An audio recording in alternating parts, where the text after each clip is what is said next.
Chicken fry ऐसे बनाएं खाने वाले उंगलियां चाटने पर मजबूर हो जाएं। ये अंदर तक जूसी और जायकेदार बनेगा। सबसे पहले चिकन को डाल देंगे पानी में और इसमें नमक लेमन जूस डालकर इसको 1 घंटे के लिए रखेंगे। इसके बाद इसको वॉश कर लेंगे। यहाँ पर मसाले हैं नमक पिसी हुई, लाल मिर्च, हल्दी पाउडर, अचार गोश्त का मसाला, धनिया पाउडर, पिसा हुआ गरम मसाला, चाट मसाला और फूड कलर। एक एक चम्मच है मसालों का।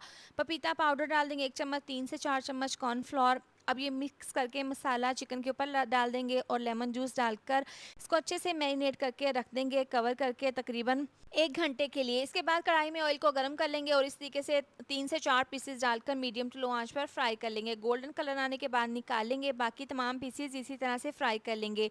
कढ़ाई में डाल देंगे ऑयल, इसको गर्म कर लेंगे। यहाँ पर मोटा कुटा हुआ लहसुन अदरक है, हरे वाला प्याज, वाइट वाला प्याज है और साथ में है बारीक कटी हुई हरी मिर्चें। ऑयल में डालकर थोड़ा सा नमक, कुटी हुई लाल मिर्च डालकर इसको हल्का सा भून लेंगे। इसके बाद फ्राई किया हुआ चिकन इसमें डाल देंगे।